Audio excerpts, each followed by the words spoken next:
하나님 아버지, 고난주간을 맞아 특별 새벽 기도회로 주님 앞에 나아오게 하심을 감사드립니다. 오늘은 특별히 주님께서 십자가에 달리신 고난일입니다.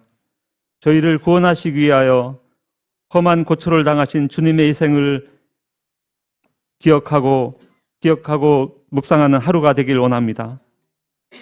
그럼에도 불구하고 그리스도를 따른다고 하면서도 세상 풍조와 저희들의 탐욕으로 인해 주님의 사랑을 잃어가고 있는 저희 모습을 발견합니다.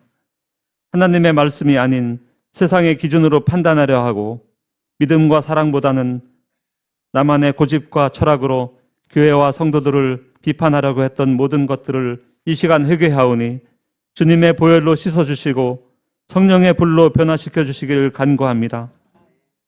교만과 탐욕, 증오와 시기 등 저희의 모든 죄들을 십자가 아래 내려놓고 순전하고 신령한 말씀을 사모함으로 다시금 믿음이 견고케 되고 하나님의 자녀로서의 받은 사명을 온전히 이루기를 힘쓰는 저희가 되게 하옵소서. 주님, 저희 영화교회를 사랑하심을 감사드립니다. 지금은 형편상 여러 가지 어려운 환경에 처해 있지만 더욱 저희가 모이기에 힘쓰고 말씀을 사모하며 서로 돌아보기에 힘쓰는 성령 충만한 성도의 삶이 되도록 인도하여 주시옵소서. 새로운 성전 건축이 한창 진행되고 있는데 교회당 건물만이 아니라 저희 공동체 구성원 모두가 말씀과 기도로 무장하여 영화교회의 새로운 부흥을 꿈꾸며 준비하는 기간이 되기를 원합니다. 하나님 보시기에 착하고 신실한 공동체, 성도들이 서로 돌아보며 위로하고 격려하는 행복한 공동체, 지역과 이웃에도 본이 되어 하나님의 사랑의 향기를 바라는 아름다운 교회로 나아가게 하옵소서. 오늘도 이른 아침 함께 모여 주님께 기도하게 하심을 감사드립니다. 주님의 고난을 기억하며 한없는 은혜에 감사하는 기도가 되게 하시고 주님의 보혈에 힘입어 신실한 하나님의 자녀로 살아가기를 다짐하며 나아가는 기도의 시간이 되게 하옵소서. 또 이 시간 선포되는 말씀을 통하여 주께서 주신 십자가의 은혜를 마음 깊이 새기는 귀한 시간 되게 하시옵소서. 이른 새벽부터 예배를 돕는 여러 손길들의 수고를 축복하여 주시기를 원하오며 죽기까지 저희를 사랑하시는 예수 그리스도의 이름으로 기도드립니다. 아멘. 때가 제6시쯤 되어 해가 빛을 잃고 온 땅에 어둠이 임하여 제9시까지 계속하며 성소의 휘장이 한 가운데가 찢어지더라. 예수께서 큰 소리로 불러 이르시되 아버지 내 영혼을 아버지 손에 부탁하나이다 하고 이 말씀을 하신 후에 숨지시니라. 백부장이 그 된 일을 보고 하나님께 영광을 돌려 이르되 이 사람은 정령 의인이었도다 하고 이를 구경하듯 모인 무리도 그 된 일을 보고 다 가슴을 치며 돌아가고 예수를 아는 자들과 갈리로부터 따라온 여자들도 다 멀리 서서 이 일을 보니라. 공회의원으로 선하고 의로운 요셉이라 하는 사람이 있으니 그들의 결의와 행사에 찬성하지 아니한 자라. 그는 유대인의 동네 아리마대 사람이요 하나님의 나라를 기다리는 자라. 그가 빌라도에 서서 예수의 시체를 달라 하여 이를 내려 세마포에 싸고 아직 사람을 장사한 일이 없는 바위에 판 무덤에 넣어두니 이날은 준비일이요 안식일이 거의 되었더라. 갈릴리에서 예수와 함께 온 여자들이 뒤를 따라 그 무덤과 그의 시체를 어떻게 두었는지를 보고 돌아가 향품과 향유를 준비하더라. 계명에 따라 안식일이 쉬더라. 아멘. 예수님의 마지막 한 주간, 우리가 고난 주간이라고 그렇게 부르는 이 한 주간 중에 금요일, 오늘이죠. 금요일은 예수님께서 십자가에 달리시고 그리고 숨을 거두신 날입니다.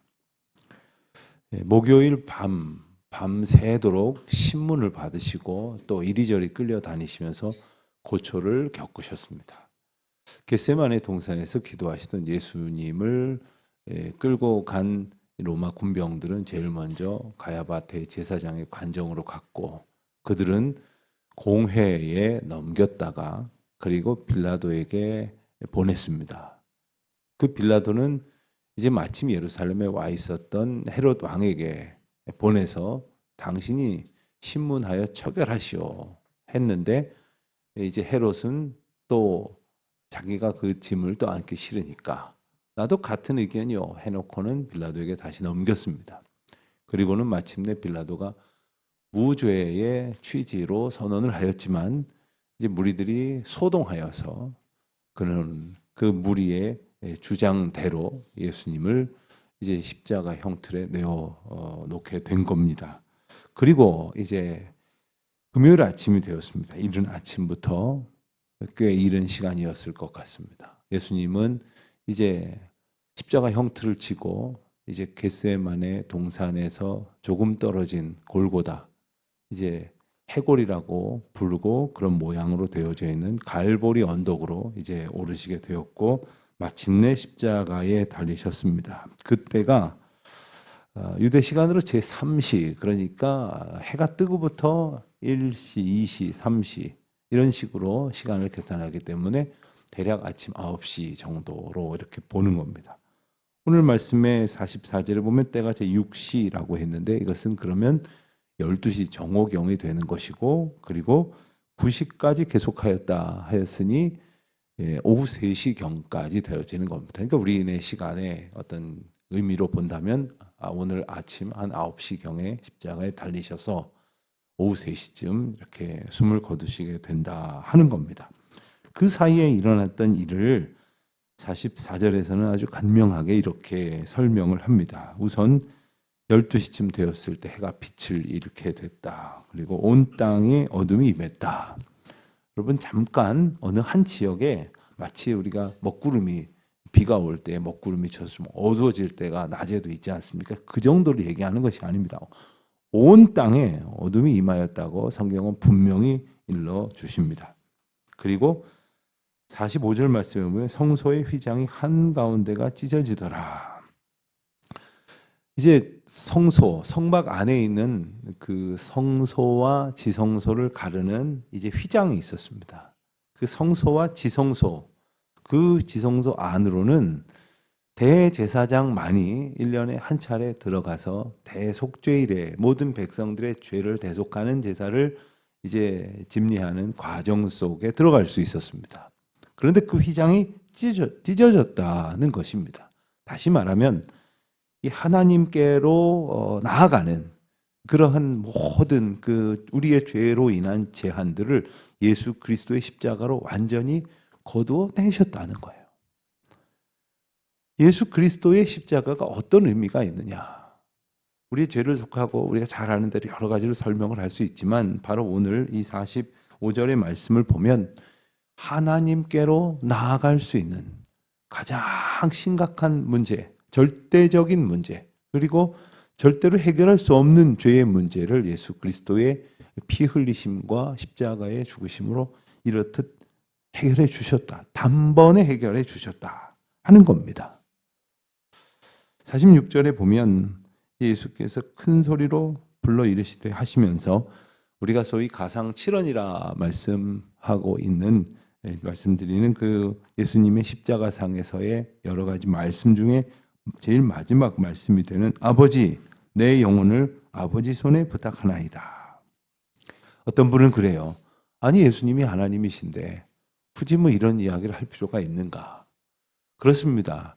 예수님은 하나님과 본체시나 그와 동등됨을 취하려고 하시지 아니하시고 죽기까지 순종하셨습니다. 그 뜻은 바로 우리를 향한 하나님의 구원 계획을 이루시고자 하심이었어요. 그리고 모든 인생들이 걸어갈 그 길로 예수님을 인도하셨습니다. 왜 그렇습니까? 예수님이 그렇게만 하셔야 할 이유는 아무것도 없지만 우리가 걸어갈 길이 어떤 길인지를 보여주시려는 것이죠. 그래서 우리가 장차 마지막 날에 우리 숨이 끊어지는 그 날이 되었을 때 우리 또한 정말 마지막 말 한마디를 할 수 있는 기운이 있다면, 혹 그 기운마저도 없다면 우리의 간절한 믿음의 고백으로라도 아버지여, 내 영혼을 아버지 손에 부탁하나이다. 여러분, 우리가 험한 세상을 삽니다. 언제 어떤 일이 일어날지 모를 세상에 삽니다. 그야말로 악 소리도 한번 못 해보고 큰일 겪을 수 있는 그런 세상에 삽니다. 믿음으로 산다고 하는 건 이런 겁니다. 언제나 어떤 상황 속에서도 무슨 일을 하든지 아버지여 내 영혼을 언제나 오늘도 아버지 손에 의탁하나이다. 맡깁니다. 오직 하나님께서 주장하시고 인도하여 주시옵소서. 이것이 바로 하나님의 주권을 우리가 날마다 믿음으로 고백하는 것입니다. 그리고 이것이 바로 믿는 자의 마지막 기도여야 할 것이겠습니다. 우리가 고백하는 대로 예수 그리스도의 죽음으로 우리가 구원을 얻었습니다. 경건하지 않은 우리가 도무지 하나님의 은혜를 얻을 수 없는 우리가 구원을 얻었습니다. 그 하나님의 은혜를 로마서 5장 8절에서는 이렇게 말씀을 하시죠. 화면을 보시면서 우리 같이 한번 고백해 볼까요? 죄 지었을 때 그리스도께서 우리를 위하여 죽으심으로 하나님께서 우리를 향한 자의 사랑을 확증하셨느니라. 하나님께서 우리에게 하나님의 사랑을 어떻게 보이셨느냐, 어떻게 확실히 증명하셨느냐, 십자가의 죽으심으로. 때로는 우리가 우리 뜻대로 안 될 때 하나님 어디 계세요? 하나님 저를 사랑하시지 않습니까? 하나님 사랑을 보여주세요. 그런 때를 쓸 때가 참 많습니다. 참 철없는 이야기죠. 마치 어린아이가 매일매일 그 눈물과 수고로 그 어린아이를 양육하던 부모님 앞에서 조금 자라고 나서 뭔가 생각하기 시작했다고 해서 아니 엄마 아빠가 날 사랑한다는 게 뭐냐고, 아빠가 날 뭘 해줬냐고, 엄마가 날 위해서 뭘 해주셨냐고 이렇게 대드는 경우가 있다면 얼마나 참남하겠습니까? 하나님께서 우리에게 보여주신 그 사랑을 통한 확증, 그렇기 때문에 우리가 오늘 십자가를 묵상하는 특별한 날을 보내면서 우리가 기억해야 될 것은 예수님의 그 십자가 고난에, 그 슬픔에, 아픔에 갇혀 있어서는 안 됩니다. 그것이 얼마나 우리는 감당할 수 없는 심각한 고통인지를 우리가 뼈저리게 깨달으면서도 그 고통 가운데에 갇혀 있어서 예수님 얼마나 아프셨을까에만 갇혀 있으면 안 됩니다. 물론 당연히 그것도 생각을 해야 합니다만 왜 그렇게 아프셔야만 했을까? 우리를 향한 그 사랑을 베풀어 주셨다는 것을 우리가 기억하게 됩니다. 오래전 벌써 한 20년 가까이 되는 것 같은데 패션 오브 크라이스트라는 영화를 여러분들이 보시면서 다 알고 있는 하나님의 말씀을 통해서 만든 영화지만 매우 큰 충격을 받은 것은 첫 장면부터 너무 예수님의 고통이 아주 실감나게 묘사가 되어 있기 때문에 더 그랬던 것 같습니다. 많은 분들이 그 영화 이야기를 하시면서 그냥 그 거의 앞부분에 첫 부분에 나와 있는 예수님의 그 고통, 정말 채찍에 맞으셨다 하는 것을 우리가 말로 하고 듣고 수사적으로 이야기합니다만 정말 눈 앞에서 화면입니다만은 예수님의 살이 뜯겨져 나가고 피가 튀는 그런 모습을 보면서 굉장히 끔찍하다. 얼마나 아프셨을까? 얼마나 아프셨을까? 당연합니다. 그것을 우리는 생각할 줄 알아야 합니다. 그러나 오늘 하루 그 아픔을 통해서 우리에게 확증하신 놀라운 하나님의 사랑을 우리가 깊이 깨닫는 시간이 될 수 있으면 참 좋겠습니다.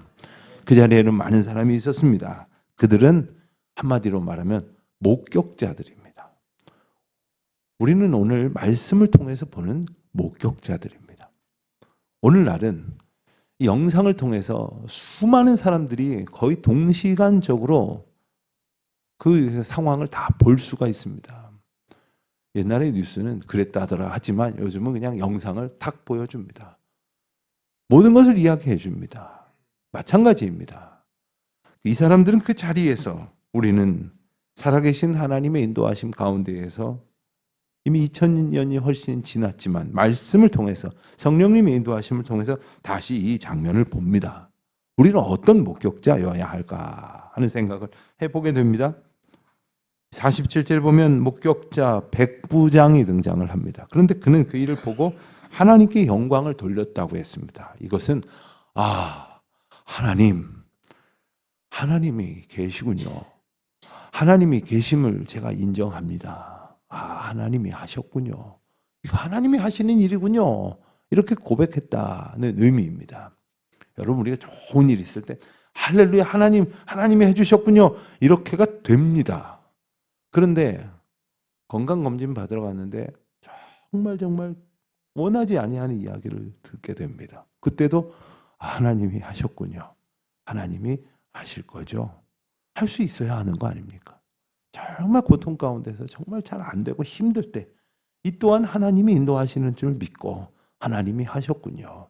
하나님이 영광을 받으시기를, 그런 소원을 가져야 할 겁니다. 이 백부장은 말 그대로 100여 명의 군사를 이끌고 그 자리에서 이 십자가형을 관장하는 최고 책임자였습니다. 집행자였습니다. 그러니 그의 생각 속에서는 아무 탈 없이, 아무 문제 없이 처형이 완결되어져야만 할 것입니다. 그런데 그에게 하나님의 놀라운 영광이 나타났습니다. 그리고 그가 깨달았습니다. 아, 이 사람이야말로 정령 의인이었구나. 흠이 없는, 죄가 있어서 달린 행악자가 아니라 아무 죄가 없는데도 불구하고 하나님의 아들로서, 하나님으로서 이 십자가를 기꺼이 마다하지 아니하신 분이로구나 하는 사실을 그가 완전히 깨달았다는 거예요. 성경은 이 일을 보고 그가 깨달았다고 말을 합니다. 이 일은 아마도 어떤 특정한 한 순간, 한 장면만이 아니라 이제 여러 시간에 걸쳐서 있었던 십자가형, 그래서 예수님께서 십자가에 달리시고 돌아가신 그 모든 여정을 일컫는 것일 겁니다.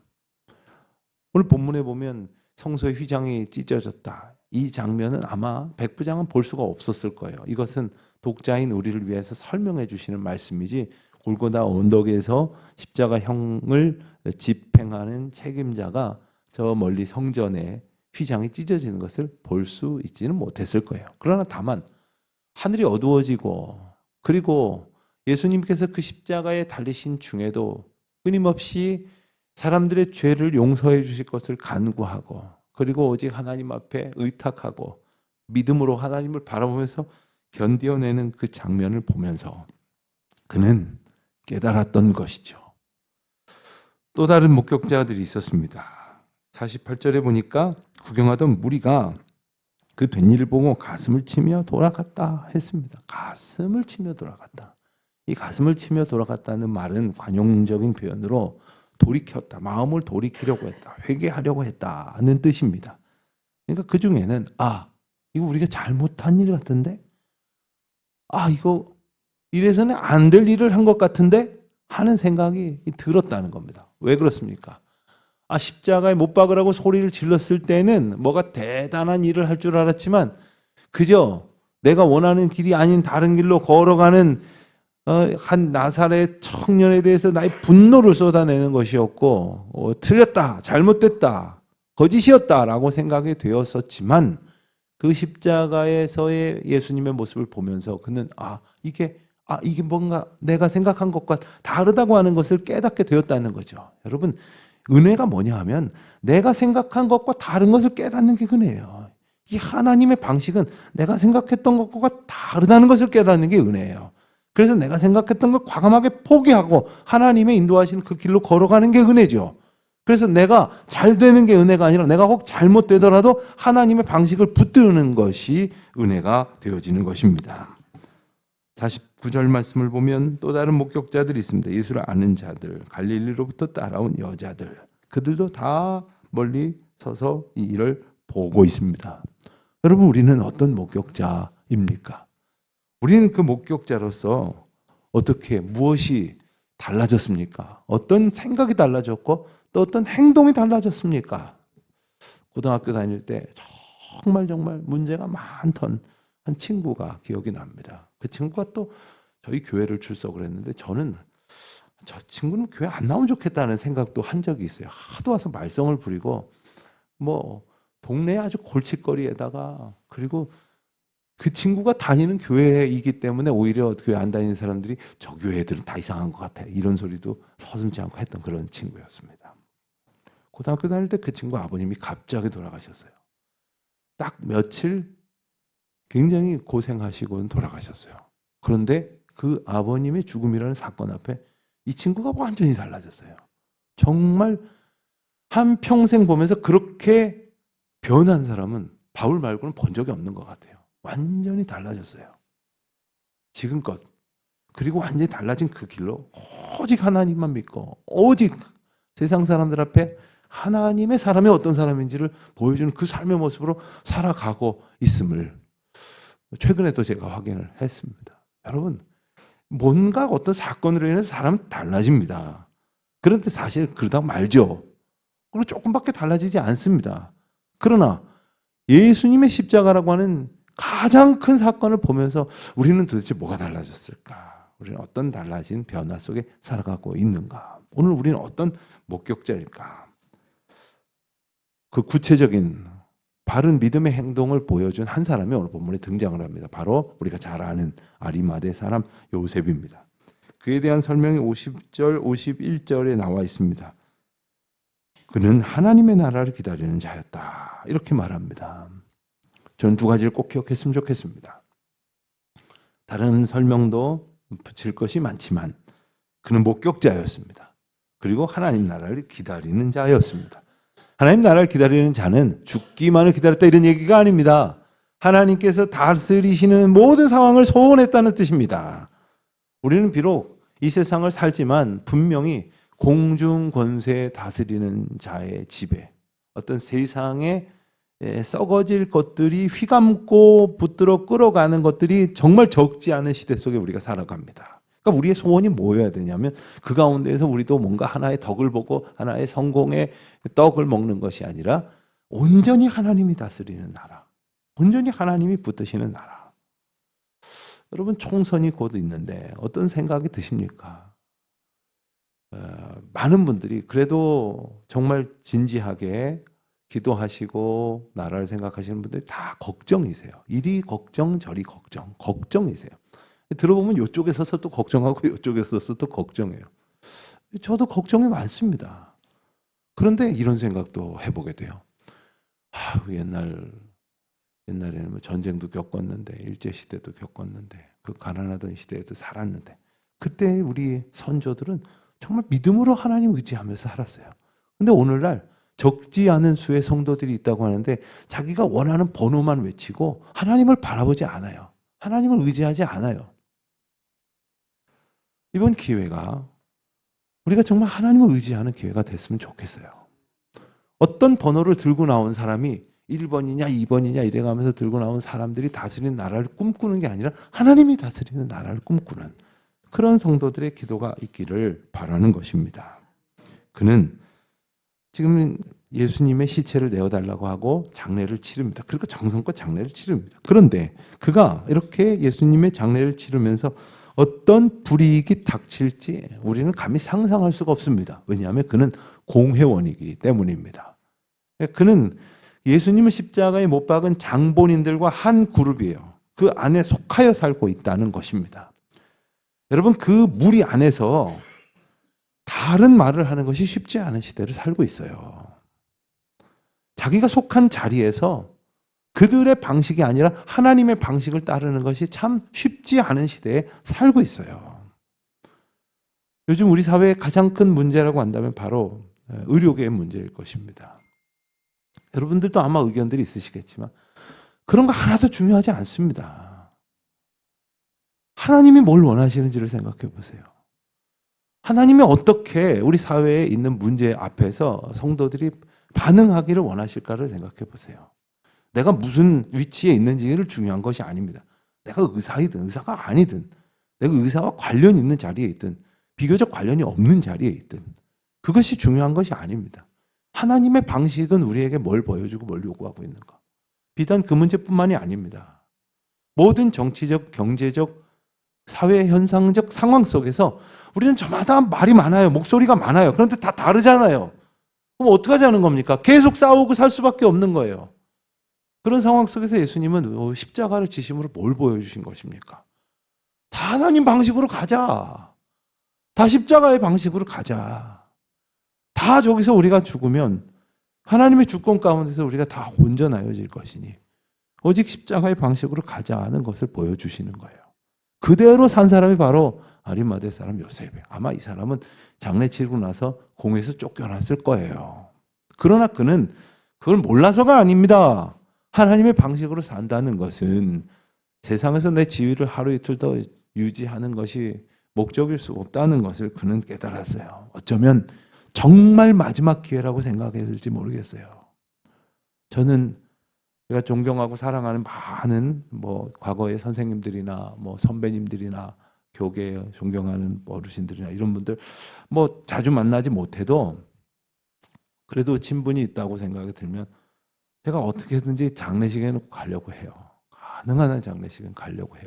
이게 마지막 제가 정을 좀 표현하고 싶고 존경을 표현하고 싶고 그 자리에서 좀 제 마음을 나누는 그런 의미를 제 스스로 갖는 것 같습니다. 자, 그런데 이제 마지막이기 때문에 뭔가를 하고 싶은 그 마음으로 아리마대 사람 요셉이 장례를 치르지만 그 현실 앞에는 엄청난 문제가 있거든요. 엄청난 이 위해 요소가 자리하고 있거든요. 그 상황 앞에서 이럴 수 있었던 것이 과연 무엇인가? 예수님은 지금 죽어서 다 끝났다라고 생각하는 많은 사람들 속에서 이 목격자인 요셉은 이것이 끝이 아니라는 고백을 하고 있는 것이지요. 우리가 모든 게 다 끝났어 라고 생각하는 이유는 바로 이것 아닙니까? 예수님이 죽으셨어. 하나님이 죽었어. 하나님이 어디 계셔? 라는 생각 때문 아닙니까? 그에게 이것이 바로 용기를 갖게 했습니다.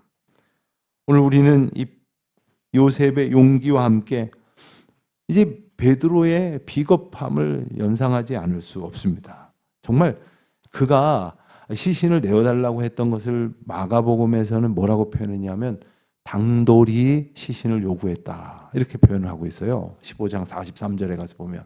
그런데 그 마가복음에서 표현한 당돌이라는 말의 원어는 다른 성경에서는 대부분 뭐라고 표현했냐면 감히라고 표현을 합니다. 그러니까 도저히 상식적으로 할 수 없는 행동이라는 거예요. 그가 그렇게 용기를 낼 수 있었던 것, 믿음으로 살 수 있었던 것은 세상의 현실을 보는 게 아니라 하나님의 방식을 믿음으로 고백하며 살아가는 거죠. 오늘 이 싸움 아닙니까? 결국 그 싸움 아닙니까? 하나님의 방식으로 사느냐 아니면 이 땅의 방식으로 그냥 부화뇌동하느냐 이 싸움 아닙니까? 우리가 기도해야 되는 이유가 뭡니까? 세상 유혹이 우리를 계속해서 하나님의 방식이 아닌 세상의 방식으로 끌고 가려고 할 때 하나님이 인도하시는 그 방식으로 살겠노라고 고집을 부릴 수 있는 영적인 소망을 온전히 지킬 수 있는 그러한 태도, 그것이 바로 우리의 믿음의 소신이어야겠고 이것이 가능하도록 우리는 또 기도하고 또 성령님을 의지하고 주님을 바라볼 수 있어야 할 것이겠습니다. 용기는 우리 안에서 솟아나오지 않습니다. 용기는 옆에 사람이 주는 것이 아닙니다. 하나님이 믿음의 고백 가운데서 하나님이 주시는 것입니다. 우리는 종종 용기를 필요로 하는 세상 속에 살아가고 있습니다. 용기 있게 사는 것이 얼마나 힘든지 모릅니다. 우리가 세상을 살면서 자신이 실망하고 또 그 곁에 있는 사람이 실망할지라도 힘겨울지라도 그리스도께서 십자가 지셨듯이 하나님 방식으로 살아가는 것, 하나님 방식을 붙들기 위해서 분투하는 것, 그것이 십자가에서 그 사랑을 끝까지 지켜주신 예수님을 보면서 우리가 지켜야 할 것이 아니겠습니까? 삶의 자리에서 우리 각자가 얼마나 각자의 처지로 인하여 힘이 듭니까? 그러나 그럴수록 십자가를 바라보십시오. 그리고 십자가를 바라보지 못하여 그 힘든 문제를 해결하지 못하는 중에 고통하고 있는 많은 분들에게 십자가를 우리의 삶으로 보이십시다. 그 사랑으로 살아가는 수밖에 없는 겁니다. 오늘 그 사랑으로 살아가기를 힘쓰는 오직 주님께서 주시는 믿음으로 용기를 내는 그리고 오직 우리의 기도가 세상의 유혹을 물리쳐 이기게 할 수 있는 그 믿음으로 승리하는 저와 여러분 되시기를 주의 이름으로 축원드립니다.